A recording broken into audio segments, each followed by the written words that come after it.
نحمده ونصلي على رسوله الكريم أما بعد فقد قال النبي صلى الله عليه وسلم يأتي على الناس زمان لا يبال المرء ما أخذ منه أمن الحلال أم من الحرام أو كما قال عليه الصلاة والسلام۔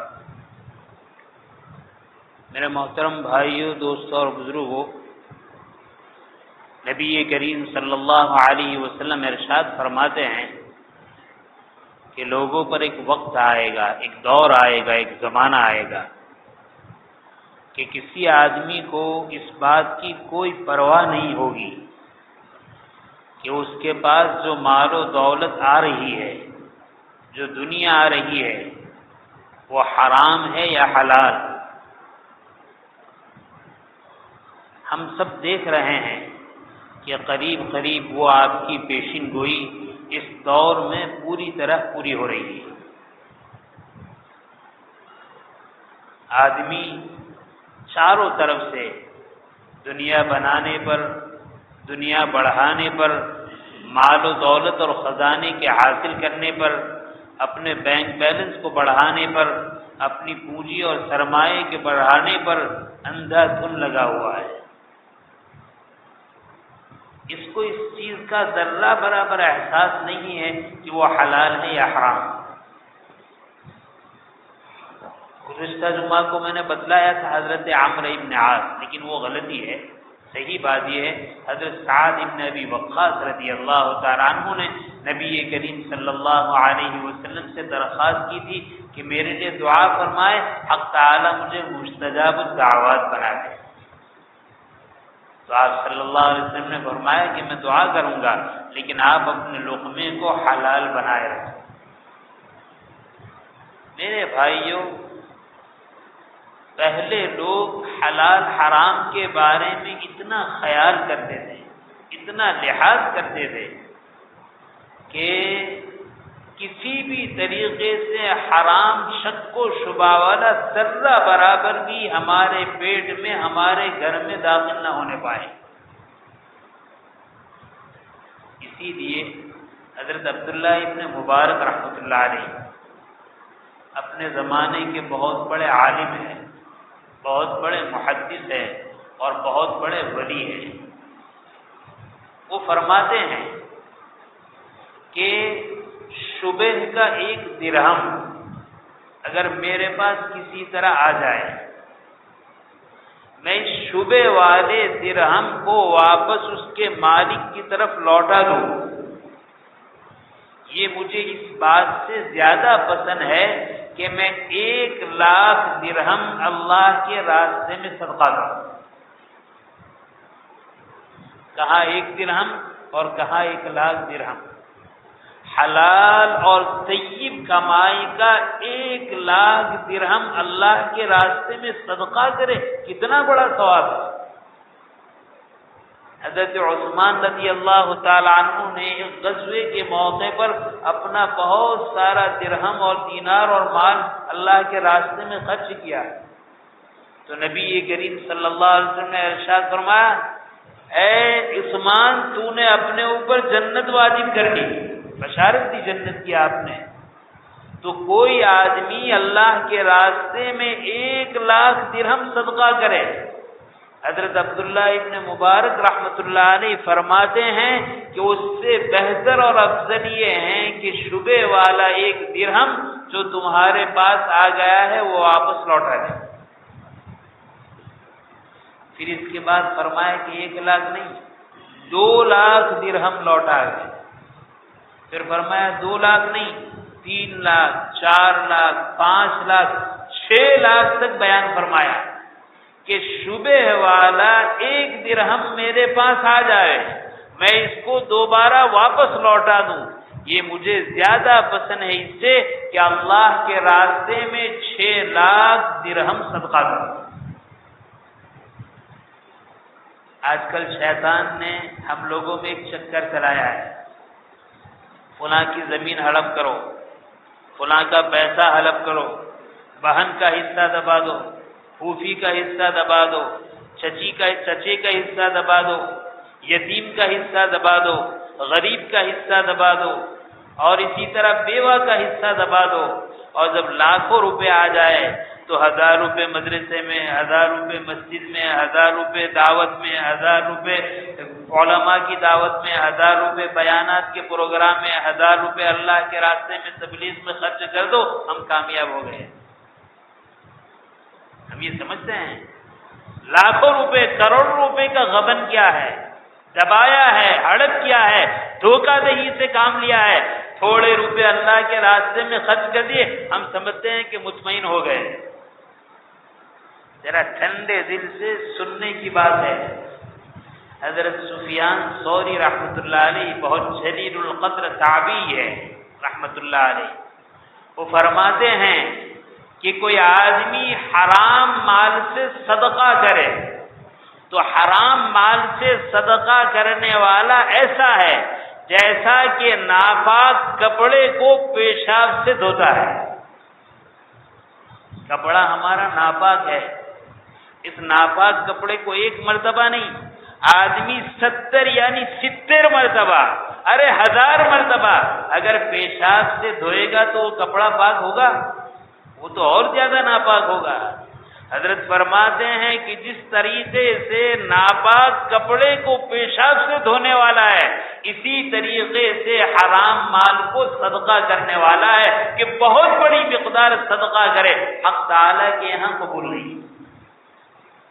اسی لیے آثار سلف میں یہ بات ملتی ہے، صحابہ سے یہ بات ملتی ہے کہ اللہ کے راستے میں حرام مال کا صدقہ کرے، اللہ کے یہاں قبول نہیں، پیچھے چھوڑ جائے اس میں برکت نہیں،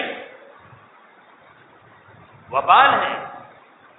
عام طور پر دنیا میں جھگڑے ہوتے ہیں میراث میں، ماں باپ کے انتقال کے بعد، بڑے کے انتقال کے بعد وہ جھگڑے اسی لیے ہوتے ہیں، یا تو وہ کمائی حلال نہیں ہے، یا تو ورثہ کی نیت صحیح نہیں ہے، یا تو مورث نے مال ہی حرام چھوڑا ہے یا حلال چھوڑا ہے، لیکن ورثہ کی نیت اچھی نہیں ہے، وہ اس میں ڈنڈی مارنا چاہتے ہیں، وہ اس میں غبن کرنا چاہتے ہیں۔ میرے بھائی، آدمی کو کتنا احتیاط کرنا چاہیے۔ شاہ جی عبداللہ ایک بزرگ گزرے ہیں، بہت صاحب نسبت آدمی تھے۔ مجھے یہ بتلانا ہے کہ حلال لقمے کا کتنا اثر پڑتا ہے اور حرام لقمے کا کتنا اثر پڑتا ہے۔ شاہ جی عبداللہ جنگل جاتے تھے، گھاس سارا کاٹتے تھے، اس کی گٹھڑ بناتے تھے اور ایک بڑی گٹھڑی لاتے تھے، لانے کے بعد بیچتے تھے۔ لوگ منتظر رہتے تھے کہ ہمارے گھر میں گٹھڑی آئے، تاکہ ہمارے جو جانور اس کو کھاتا ہے اس کے دودھ میں برکت ہوتی ہے، اچھا دودھ ہوتا ہے۔ چنانچہ لوگ انتظار میں رہتے تھے۔ جیسے ہی شاہ جی عبداللہ آئے، فوراً لوگ دوڑ پڑے، جنہوں نے سب سے پہلے گٹھڑی کو پکڑ لیا، شاہ جی عبداللہ ان کو بیچ دیتے تھے، 6 پیسے میں بیچتے تھے۔ شاہ جی عبداللہ 2 پیسے فوراً صدقہ کرتے تھے اللہ کے راستے میں، 2 پیسے اپنے گھر کے خرچ کے لیے رکھتے تھے اور 2 پیسے جمع کرتے تھے۔ چند دنوں کے بعد جب اتنی مقدار جمع ہوتی کہ اہل اللہ کو دعوت دی جائے 4-5 بزرگوں کو، تو اس وقت وہ پیسہ جمع کر کے اہل اللہ کو دعوت دیتے تھے۔ حجت الاسلام حضرت مولانا قاسم نانوتوی، قطب عالم حضرت مولانا رشید احمد گنگوہی، صدر المدرسین حضرت مولانا یعقوب نانوتوی، ایسے اکابر رحمہ اللہ تعالیٰ کو دعوت دیتے تھے اور کھانا کھلاتے تھے پکا کر۔ اس زمانے میں ایسے تکلفات نہیں ہوتے تھے، 10 آدمی کی دعوت ہے، 100 آدمی کا کھانا ہے، 50 کھاتا ہے، پھر سارا بیکار۔ تکلفات نہیں ہوتے تھے، مہمان کا اعزاز و اکرام ہوتا تھا، لیکن آج کل جو فضول خرچیاں ہیں دعوت کے نام پر اس زمانے میں نہیں تھی۔ حضرت فرماتے ہیں مولانا یعقوب نانوتوی رحمۃ اللہ علیہ کہ جب شاہ جی عبداللہ کی ہم دعوت کھاتے ہیں تو دعوت کھانے کے بعد وہ حلال اور پاکیزہ ایسا رزق تھا کہ اس کے پیٹ میں جانے کے بعد 6 مہینے تک طبیعت نیکیوں کی طرف مائل ہوتی تھی، یہ نیکی کرے، یہ نیکی کرے، یہ کام کرے، یہ خیر کا کام کرے، اللہ کی یہ عبادت کرے، اللہ کی یہ فرما برداری۔ 6 مہینے تک اس کا اثر رہتا تھا۔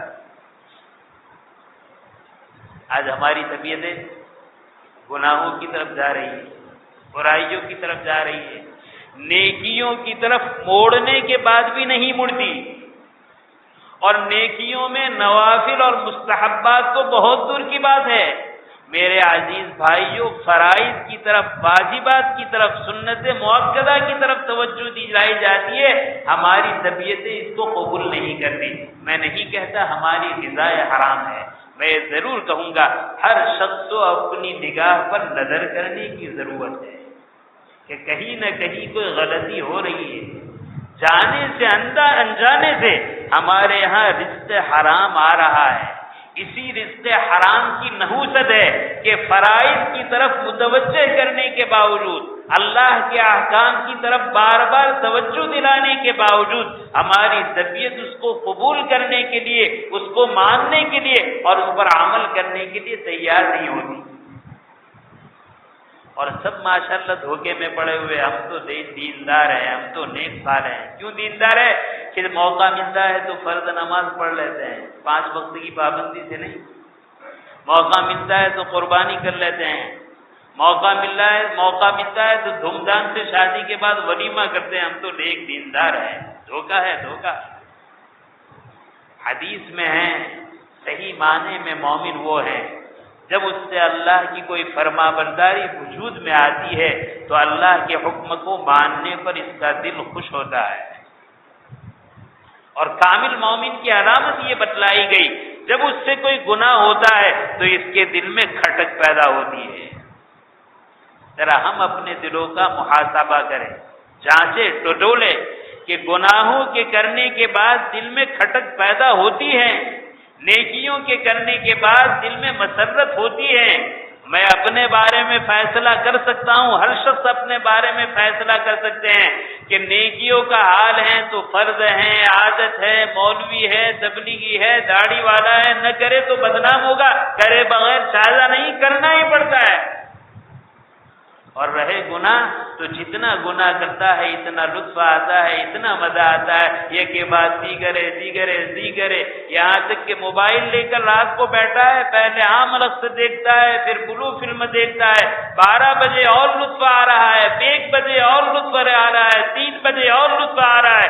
پھر چکر یہ ہے کہ اب خواہشات کو ناجائز طریقے سے کس طرح پورا کرے، زنا کس طرح کرے، یہاں سے کانٹیکٹ ہوتا ہے اجنبی عورتوں پر، وہاں سے کانٹیکٹ ہوتا ہے اور لطف لے رہا ہے، آدمی خوش ہے، مزہ آ رہا ہے۔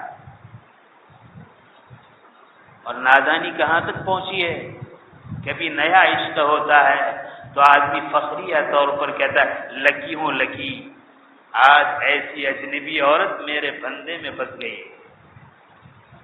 میرے بھائی آنکھیں بند ہوگی، خبر کا گھڑا ہوگا، منکر نکیر آئیں گے، عذاب کے فرشتے آئیں گے، عذاب کی شکلیں ہوگی، تو آنکھ کھلے گی کہ اس وقت مزاح کی بات تھی یا حسرت کی بات تھی، رونے کی بات تھی یا خوش ہونے کی بات تھی۔ میں بتا رہا ہوں اس وقت امت میں سب سے اہم مسئلہ، سب سے بڑا مسئلہ آدمی کو رزق حلال کی فکر کرنا ہے۔ اندھادھن مال و دولت پر دوڑ کر جھوٹ سے، فریب سے، دھوکے سے، رشوت سے، سود سے اپنے آپ کو بسانا، اپنے آپ کو آباد کر دینا، اپنے آپ کو بڑا بنا دینا، یہ آپ کو اپنے آپ کو ہلاکت میں ڈالنا ہے۔ معلوم ہے آپ کو جس کے حلال کا کتنا اثر پڑتا ہے؟ شاہ کابل کے حالات میں لکھا ہے کہ انہوں نے اپنے شہزادے کو فوج دی، اور فوج دینے کے بعد کہا کہ ہمارے ملک پر دشمن حملہ کر رہا ہے، جاؤ اس سے لڑائی کرو، جنگ کرو، اس کا دفاع کرو اور ملک کی حفاظت کرو۔ شہزادہ لشکر لے کر پہنچا، چند دنوں کے بعد حکومتی پیمانے پر بہت مضبوط محکمے سے یہ خبر آئی کہ شہزادہ ہار چکا ہے اور پیٹھ پھیر کر بھاگ رہا ہے۔ بادشاہ جب اپنے گھر میں آیا تو آنے کے بعد بہت مغموم ہے، چہرہ پڑا ہوا ہے۔ عورت نے پوچھا بادشاہ سلامت، کیا حال ہے؟ کہا حال پوچھتے ہو؟ بہت مضبوط طریقے پر یہ سچی اطلاع ملی ہے کہ جس بیٹے کو فوج لے کر بھیجا تھا وہ بیٹا ہار چکا ہے اور پیٹھ پھیر کر بھاگ کر دوبارہ ہمارے پاس آ رہا ہے۔ اور بادشاہ کی عورت ہے، رانی ہے، لیکن پرہیزگار ہے، متقی ہے، اپنے پیٹ کو حرام اور شبہ والے لقمے سے بچایا ہے۔ فوراً کہنے لگی یہ بات جھوٹ ہے۔ بادشاہ پریشان ہے اور کہہ رہا ہے کہ بڑے سچے ذرائع سے، بڑے مضبوط ذرائع سے یہ اطلاع ملی ہے کہ یہ شہزادہ ہار چکا ہے اور پیٹ پھیر کر بھاگ رہا ہے اور آ رہا ہے۔ اور خاتون عورت جو چہار دیواری میں عفت اور عصمت کے ساتھ بیٹھی ہے وہ کہہ رہی ہے کہ خبر جھوٹی ہے۔ بادشاہ کو تعجب ہوا۔ بادشاہ کہنے لگا ارے اللہ کی بندی تو چہار دیواری میں بیٹھ کر انکار کرتی ہے اور وہاں شاہی محکمے سے بڑی مضبوطی کے ساتھ یہ سچی خبر آ رہی، تو کیسے انکار کر رہی ہے؟ کہا کہ نہیں، جھوٹی بات ہے۔ بادشاہ نے بھی کہا نہیں، سچی بات ہے۔ کہا بالکل جھوٹی بات ہے۔ بادشاہ خاموش رہ گیا۔ 2 دن ہوئے۔ 2 دن کے بعد پھر اطلاع ملی کہ بادشاہ نے اپنے بیٹے کو لے کر جو لشکر لے کر بھیجا تھا، اللہ نے اس لشکر کو فتح عطا فرمائی، کامیابی عطا فرمائی اور دشمن کو مار کر انہوں نے بھگا دیا، اپنے ملک کی سرحدوں کی حفاظت کی۔ بادشاہ دوبارہ گھر میں داخل ہوئے، چہرہ خوش و خرم تھا، تر و تازہ تھا، خوشی کے آثار ظاہر تھے۔ عورت بیگم پوچھنے لگی کیا بات ہے؟ کہا کہ اللہ کی بندی تیری بات سچی ہے، واقعی میں شہزادہ فتح یاب ہو کر آ رہا ہے، کامیاب ہو کر آ رہا ہے۔ کہا کہ میں نے تو آپ سے پہلے ہی کہا تھا کہ پہلی خبر جھوٹی ہے۔ اب بادشاہ پوچھنے لگا ارے بیگم صاحبہ یہ تو بتاؤ کہ تم نے کس بنیاد پر کہا کہ شاہی خبر جھوٹی ہے؟ کہا کہ یہ میرا اور میرے رب کا راز ہے۔ کہا کہ بتاؤ؟ کہا کہ نہیں، راز ہے۔ شوہر کہنے لگے کہ آخر مرد سے بڑھ کر عورت کے لیے کوئی رازدار ہو سکتا ہے؟ میں تمہارا سب سے بڑا رازدار ہوں، بتاؤ۔ شوہر نے بہت زیادہ اصرار کیا، مجبور کر دیا، تو عورت کہنے لگی بادشاہ سلامت، آپ دن بھر حکومت کے کام میں رہتے ہو اور آپ شاہی خزانے سے تنخواہ پاتے ہو، لیکن شاہی خزانے میں جہاں حلال مال آتا ہے وہاں شبے والے آنے کا امکان ہے، کہ ہو سکتا ہے وہ مال شبے والا۔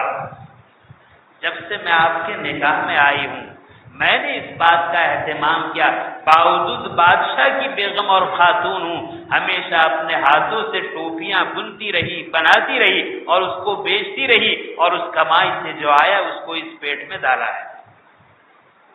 اور آپ کے نکاح میں آنے کے بعد جب یہ امید ہوئی کہ اللہ اس پیٹ سے اولاد عطا فرمائیں گے، میں نے اور زیادہ اہتمام کیا کہ اپنے رزق میں شاہی خزانے کی کمائی کا ذرہ برابر استعمال نہیں کروں، یہاں تک کہ ہم تعالی شانہ نے بیٹا عطا فرمایا تو اس کے بعد میں نے اور کمائی میں محنت کی اور اللہ سے مانگا، اور میں نے اس بات کا عہد کیا کہ جس حلال کمائی سے پیٹ میں دودھ بنا ہے اسی دودھ کو میں بچے کو پلاؤں گی اور کوئی دودھ نہیں پلاؤں گی، اور جب بھی دودھ پلاؤں گی تو پہلے وضو کروں گی پھر دودھ پلاؤں گی۔ میں نے اپنے شہزادے کے پیٹ میں حرام تو حرام، شبے والے لقمے سے بچانے کے لیے اتنے پاپڑ بھیجے ہیں، اور ایک ایک قطرہ دودھ کا بالکل حلال اور طیب اس کے پیٹ میں ڈالا ہے، اور باوجود اس کو دودھ پلایا ہے۔ مجھے اس بات کی امید تھی کہ جنگ کے موقع پر یہ تو ہو سکتا ہے کہ میرا بیٹا دشمن کے ہاتھوں شہید ہو جائے، لیکن یہ بھی یہ نہیں ہو سکتا کہ ہار کر پیٹ پھیر کر بھاگے، اس لیے کہ میدان سے مسلمان کا پیٹ پھیرنا یہ بزدلی حرام ہے۔ یہ رزق حلال کی برکت ہے۔ آج معاف کیجئے ہم مسلمانوں کے گھرانوں میں، اور عام مسلمان نہیں دیندار گھرانوں میں یہ شکایت ہے، ہم مولانا پریشان ہیں، ماں باپ اولاد مانتی نہیں ہے، بیٹی مانتی نہیں ہے، بیٹا مانتا نہیں ہے، ہم پریشان ہیں۔ واقعی میں ماحول کی گندگی ہے، تربیت کی کمی ہے، لیکن ذرا اس طرف بھی نظر کرنے کی ضرورت ہے کہ جس بیٹے کو اور بیٹی کو ہم نے پرورش کر کے جوانی تک پہنچا دیا ہے، اس بیٹے اور بیٹی کے پیٹ میں ہم نے حلال رزق ڈالا ہے یا مشتبہ اور حرام رزق ڈالا ہے؟ ذرا اس کو غور سے دیکھنے کی ضرورت ہے، ذرا سوچنے کی ضرورت ہے۔ اگر ہمارے ہاتھ سے ان کے پیٹوں میں رزق حرام گیا ہے تو شکر مانیے کہ وہ نافرمانی کر رہی ہے، تمہارا سر نہیں پھوڑ رہی، ورنہ حرام مال کی خباثت تو یہ ہے کہ وہ ماں باپ کا سر پھوڑ دے، ماں باپ کے پیر توڑ دے، اس لیے کہ حرام لوٹنے کا اثر ہی یہی ہے۔ حق تعالی شانہ ہم سب کو رزق حلال اور طیب اپنے فضل سے نصیب فرمائے اور مشتبہ اور حرام سے ہماری اور ہماری نسلوں کی حفاظت فرمائے۔ آمین وآخر الدعوانا الحمدللہ رب العالمین صلی اللہ علیہ وسلم۔ بھائی پرسوں ہمارے بہنوئی حضرت قاری اسماعیل صاحب کا انتقال ہو گیا ہے، ان کے لیے بھی آپ حضرات سے دعائے مغفرت اور اظہار ثواب درخواست